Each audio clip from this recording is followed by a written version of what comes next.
And welcome to another episode of the Irish Craft Beer Show. I'm Brian Hunter, and I'm delighted to welcome back John Craddock. How are you?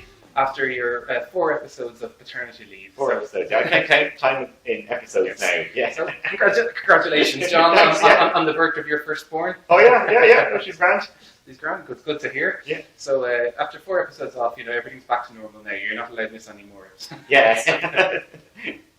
Well, in the meantime, welcome to my new house. Oh yeah, cheers. It's very nice. The last 4 episodes were on the road because I was moving. We're now all settled in, so we're all back to normal as well. So no excuses for anymore. So can we look forward to a future building a brewery episode? I'm planning a future building a kegerator episode. Okay, cool. So I've got most of the bits and pieces for that, so look for that quite soon. Now, to build the brewery is probably a 2016 project. Okay. Just build the shed first. Just to build the shed first, for spousal acceptance. I can't do everything at once. So, because of the whole move, I had 4 months there where I just didn't get a chance to brew. Between January and May, I didn't have a chance to brew. So the very first weekend that I moved in, I managed to get a brew day on. But decided to do something different. So I have the beers I brewed today. We have 4 beers. We have Leonardo, Michelangelo, Raphael, and you can guess this one is Donatello. Oh geez, I know purple caps. Yeah. Let's do something different. Decided to check out what influence yeast actually has on the beer. So I brewed 1 batch of American Pale Ale and split it into 4 demijohns and 4 separate yeasts. And I have yet to sample this. We're going to sample this today. Before that, we'll just take a look at the brew day. And since you were unavailable at that time, I know probably a busy weekend for you. I was probably doing this to a child. Yes. So our good friend Emmet Ryan came over and helped me out with the brew day. So we'll just go and take a look at the brew video. But first, before I go to that, I have to show 1 clip. Very first brew day in a new house, I had to make a sacrifice to the homebrew gods. So for a day I've been looking forward to a long time, the very first day brewing in my new outdoor back garden, and it is raining. So I hope this isn't going to be an indication of how it's going on, but for all new brewing places, it's time to sacrifice a homebrew to the brewing gods. May there be many great batches from here.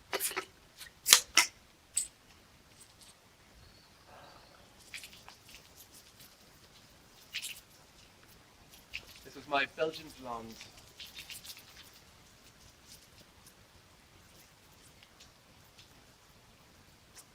To future batches. Right, so this is my first time to use pale ale malt from Minch Malt. So, what do we got? Production date, March 2015. Malt crop year, 2014. Minch Malt, street and tradition, grown in Ireland. I don't have a grain mill, so I ordered a 25 kilo sack of ground grain. For this recipe I needed 4.5 kilos of base malt. So, 200 grams of wheat malt. And 250 grams of crystal. The mash tun already contained water at 75 degrees. Through trial and error, this is my starting temp to hit mash temps later on once the grain is added.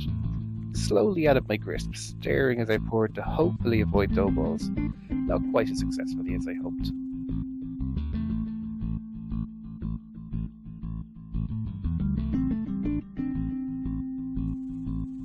The weather did not improve all morning, so I set up in the double doors at the rear of the kitchen. Outdoor brewing will have to wait till another day. Despite my previous experience, I still struggled to hit my target strike temp of 65 degrees. I just added jugs of hot and cold water before stirring, but kept overshooting. Still, time for a quick pre-mash sample, and it tasted of starch. But finally I hit the temperature, and I closed the lid of the mash tun. Starting the clock, 60 minutes. Amazingly, only lost less than 1 degree temperature over that time.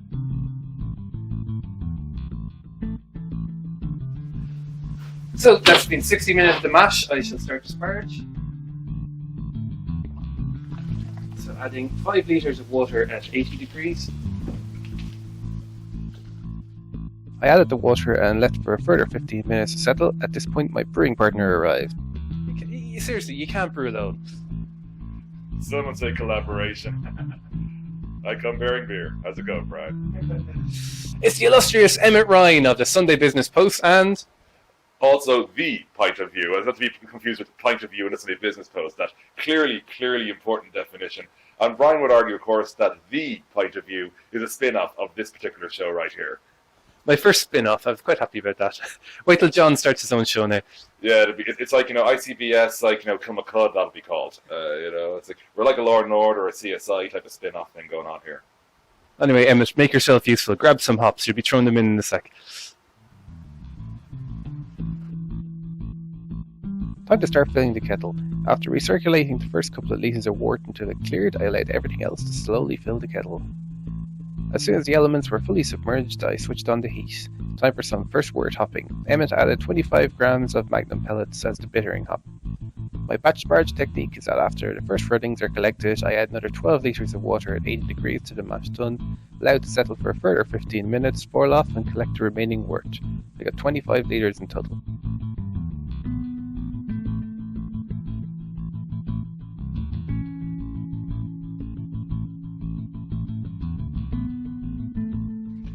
So Brian, I suppose the thing with the odor from this is because I brewed before, but I've never brewed warm. So explain to me what exactly I'm smelling here. You're smelling boiling wort. There's hops and there's malt. Yeah, I suppose. And so at this stage, so obviously you're doing all this now. So how long sort of have you spent out here? Because obviously you're showing sort of a highlights package in the video for people who haven't sort of got at this stage. What time did you start, and what time will it be wrapping up at? How long will it be? We're about 4 hours into the brew day at this point, and there's still maybe about another 2 or so left. And then however long the cleaning takes. Cleaning can take quite a while. That's serious work, Yeah, but it's fun.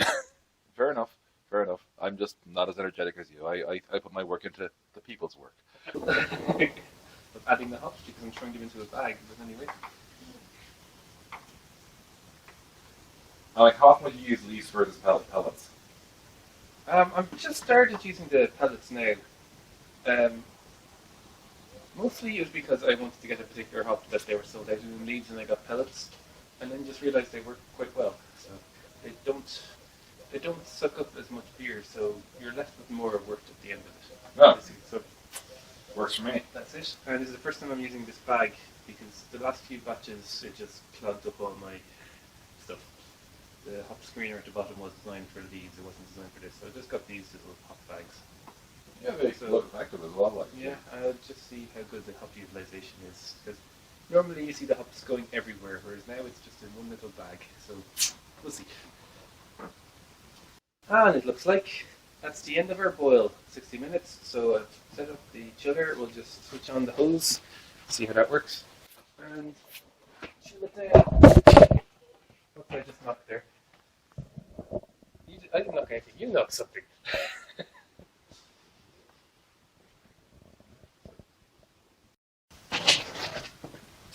Okay, so this is chilling, and I'm going to try something different today, because normally I throw the flame out, the 0 minute hops in exactly when this thing goes down to 0 minutes, but try something different and try them when it goes down to 80 degrees and just see if it makes any difference, because discussions with other homebrewers, this is all experimentation. Experimental as anything.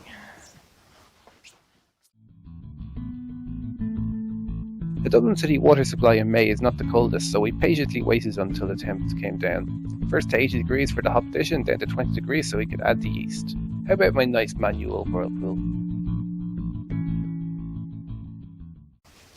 Now, one of the great advantages of our new house is that the pipe going out of the chiller, we no longer have to catch it all in buckets because we've got a back garden. We can just let it flow into a drain and don't have to worry about neighbours but downstairs or anything like that. So I captured 1 bucket's worth because that's hot water now. Into the drain. I think it was worth buying this house.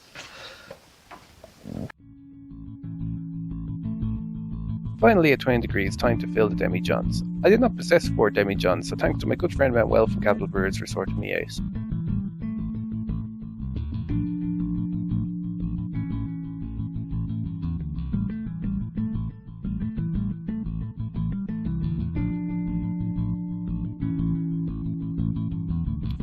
will say it was definitely easier to shake this size fermenter to oxygenate, but I foresaw difficulties in maintaining the fermentation temperatures, with the smaller volume being more affected by changes in environmental temperatures than a larger 20-litre batch would have been. Small batch brewing really needs proper temperature control.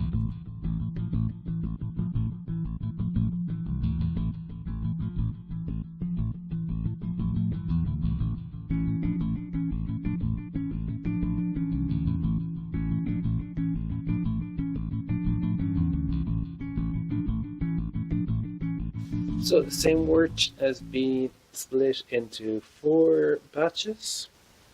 First demijohn shall be fermented with Lallemand Danstar B or 97 American West Coast yeast. Second one will be my control, good old Fermentis Sap Ale US 05. Pretty much what I use for every one of my beers so far. Third one shall be fermented using the liquid yeast, the White Labs Irish Ale yeast. That one's going to be interesting. And the fourth one is to be fermented using White Labs Californian Ale yeast.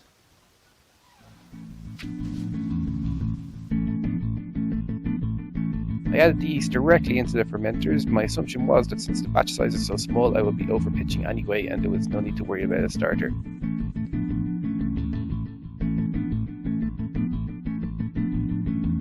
A little bit of overflow when I opened the White Labs yeast, but overall it was in remarkably good condition for being shipped from California to Ireland. I choose the homebrew company for all my liquid yeast needs.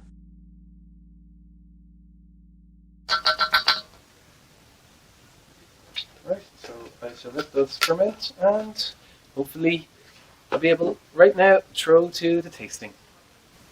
So that was my first brew day in the new place. A nice rainy Saturday afternoon, and hopefully that's not an indication of brew days. I want to use that patio for my brewery, but we'll see.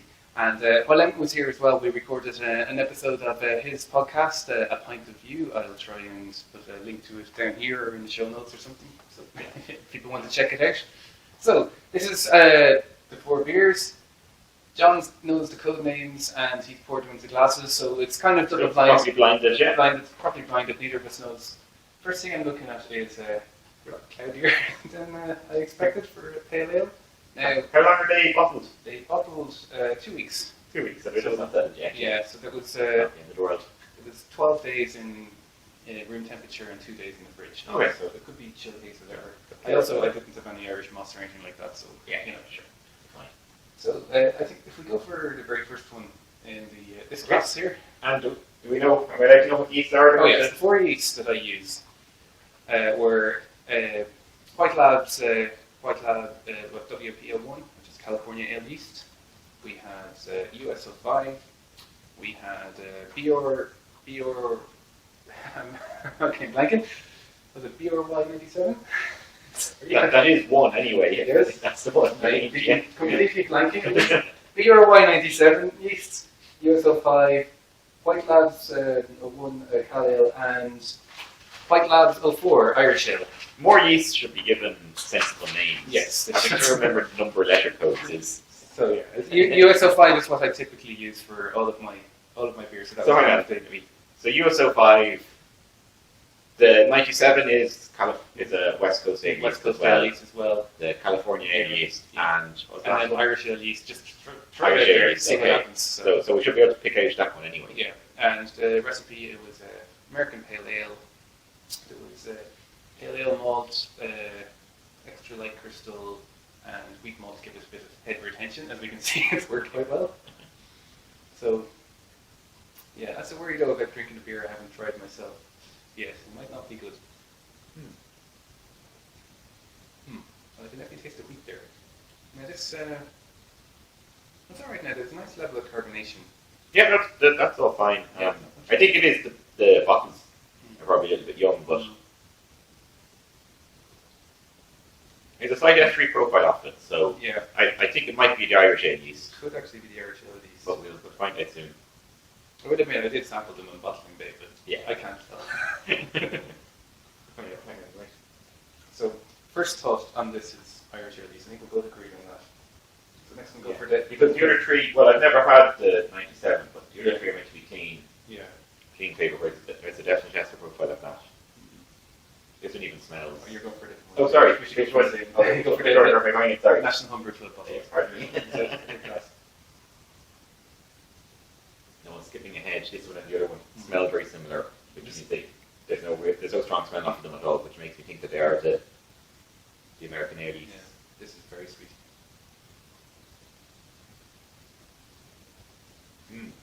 That is very sweet. It's completely different to the first one. It is. If it wasn't so finely carbonated, I would have said that it's probably still primary sugar. No, it's a multi-sweetness. But did you measure the fine crop cheese and each of them? Did they all? I did. The Irish ale yeast finished quite high. It was Okay. 10-14. The other ones were 10-10, and one was 10-09. So Okay, so it's very. yeah, it's a definite multi-sweetness. Definitely It's multi-sweet. the dominant flavour. Now, there's no real contribution from the yeast, Yeah. so it's one of the clean ale yeasts anyway. Yeah, so did I mention? So yeah. So did I mention it was Magnum and Amarillo or not? Okay. I didn't mention that. But it's not Yeah. particularly highly hopped. No. In fact, it's not particularly bitter either. The sweetness came through and poached on. Right. What should we go for next? Green Okay. glass. Another murky one, but anyway. Again, it's very clean smelling. Definitely nowhere near as sweet as the last one.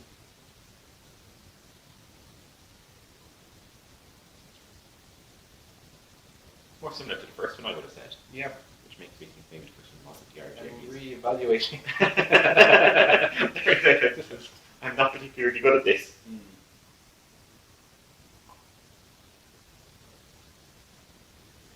Yeah, you definitely can taste the contribution from the yeast. Yeah. And that, and from what I understand of these American pale ale yeasts, their dominant features that you can't. Yes. While I've never had two of them, or at least I've never brewed with two of them, I'm sure I've had them in commercial brews, the Brine 97 and the 001. My understanding was that they were much the same as the USO 5. That was really why I wanted to test them. Yeah, because that is but they're not. Yeah. Yeah. I tried the first one for our first round, just so we get our base start and it's kind of a butterscotch aroma to this.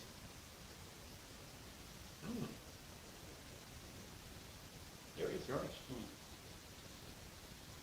It just tastes the cleanness after all that.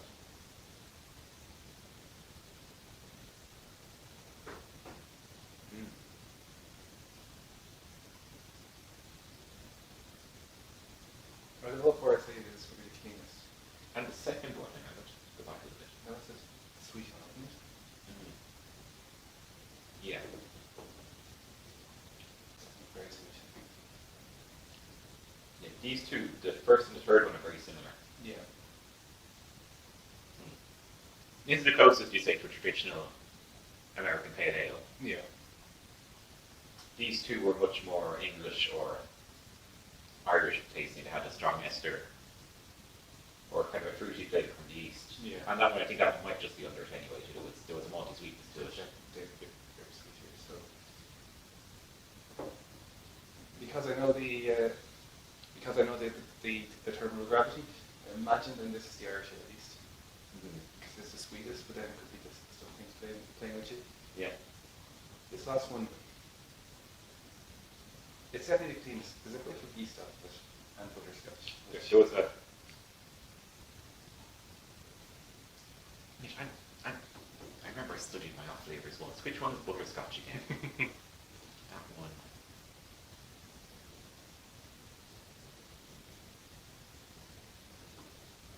Butterscotch is from not having a long enough boil, isn't it? Is that right? Or is it from not having it asked or rest? I don't know. We'll Google it. I'll write it down below. The butterscotch is the diacetyl one, isn't it? Whatever, these are four completely different beers. Well, three of them are anyway, I think. Yeah. Well, actually, yeah. The first and the third were quite similar. We'll have them side by side and we'll try.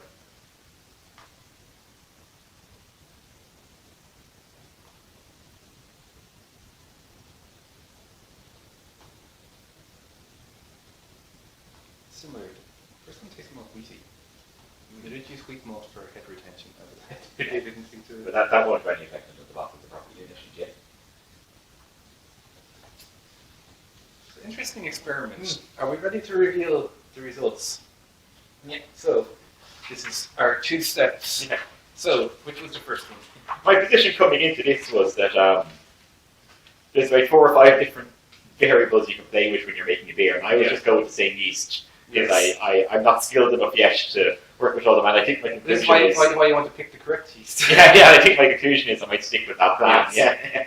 This is an area that's probably still too complex for me. Normally I'm USO5 all the way. Yeah, or Nottingham. Nottingham are my 2, yeah. So, which is the first one? Okay, so the first one, the Devonese glass, was Leonardo. Leonardo, blue cap. That was the Irish ale yeast. Oh, so we got that right, at least.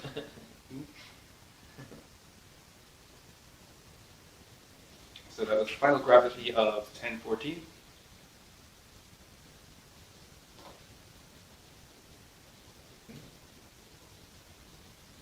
Okay, next. So the second one, the Irish Craft Beer Festival, was Raphael.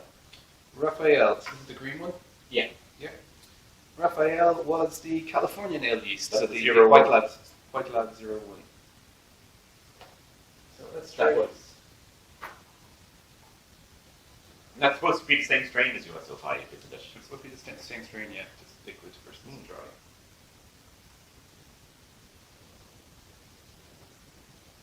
Because that definitely is a strong S3 character off it, It does, which is a bit I've never done from USO5, yeah. Yeah.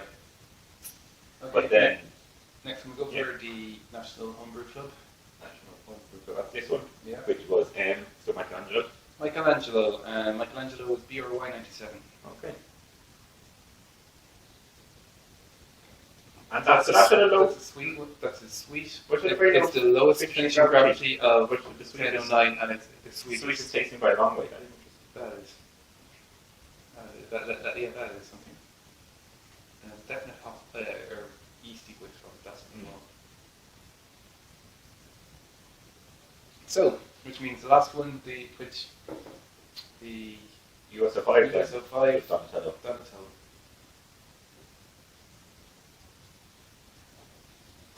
Which we said as the cleanest of them. Yeah, so there you go. So I think for amateur and not very good brewers like us, I think that the thing we take to it is just stick to USO5. Yeah, because that's what I was going to say about the 001, which is the liquid yeast equivalent of USO5.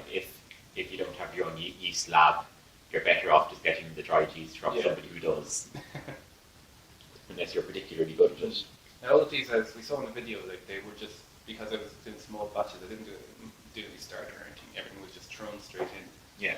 So, and they So all there's different pitching rates. different pitching rates. So whatever was in the vial versus whatever was in the sachet, they all took off pretty quickly. They were all actually pretty similar. But they were all comfortably overpitched. Oh, so yeah. So they were all kept side by side, all 4 of them beside each other. So they would be in the same fermenting temperature. Everything, as much as possible, everything was the exact same. Yeah. Except for the yeast, and that's 4 different beers. Yeah, 4 very different, or at least 3 very different beers. 3 very different beers. So the 2 we said were the most similar. Again. Yeah, the 001 and the Irish Air yeast. Yeah, which aren't at all the same. Yeah. They're 2 liquid yeasts. I think I've learned something today. Yeah, well, at least I've confirmed the gap in my knowledge. It's a better way of looking at it. We have learned something now. We don't know what we've learned. We know it's something. We've known unknowns. Anyway, thank you very much for being along while you see how completely clueless we are when it comes to... You can see why so many people end up just settling on USO5. Yes. So, it seems to be the easiest one. Well, tune in next month where we're taking a complete break from the beer and the homebrew. What are we doing? Well, I'm touring a orchard and seeing some cider making, so it could be an interesting one. Oh, I'm doing that. You check with your daughter. I'll check with the baby, yeah. Well, until then, thanks very much. And cheers, yeah. John. Cheers.